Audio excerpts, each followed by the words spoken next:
Old Mcdonald destroyed farms. I told you so. I'm really struggling with this shit right now. I really am.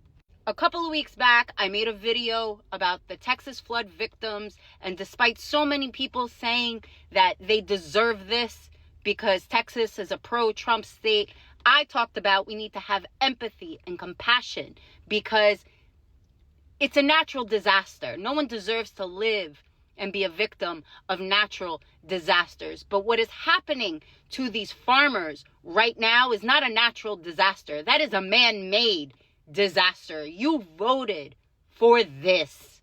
And I am struggling so hard.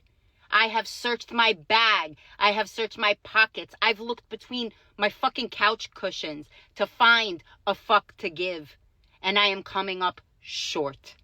An overwhelming majority of these farmers voted for Donald Trump. And what kills me is that you guys aren't stupid, right?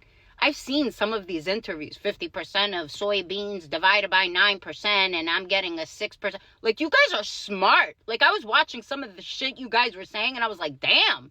But somehow you couldn't figure out the mathematics and the logistics of the harm a Trump presidency was going to cause. A man whose entire platform was promising to cause harm to so many other communities that you said, yep, that's my guy. Because you thought the billionaire gave a fuck about farmers. Trust me, I understand the importance of farmers and the farming industry, which is why I voted the way I did. I cared about you guys. And now you're coming out here crying and asking for empathy and compassion and a bailout. Ask Elon. Elon's on his way to become a trillionaire. A trillionaire.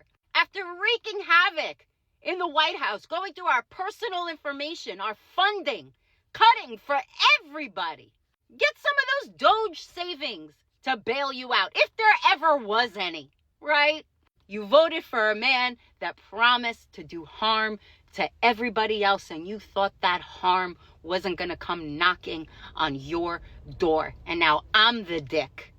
I'm the asshole because I'm struggling to give a shit.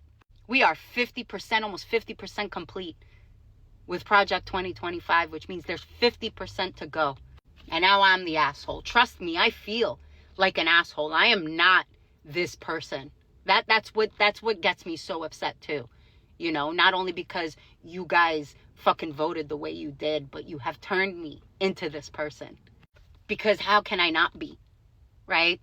My heart feels one way, but what my eyes are seeing has me not listening to my heart. And I will never forgive you fucking people for that. The problem is we should all care, right? We should all care about what's happening to these farmers. But because of this presidency, so many people are fighting to protect themselves, fighting against what's happening to them, that not only can they not find the empathy and compassion for these farmers, but it's every man for himself. And students were begging for a bailout just for going to college and being victims of predatory interest rates. You tell them to go pick themselves up by their bootstraps and get a real job. Doctors, lawyers, teachers, social workers, engineers. Like farmers, we all contribute to the society and deserve a break. But no, that's socialism. But the problem is me saying this, right? Me saying this is going to have you double down, right? Because you're going to want to spite me now. Because I'm such a horrible person for struggling to find empathy and compassion for you. I'm only human. I'm not perfect. Never claimed to be.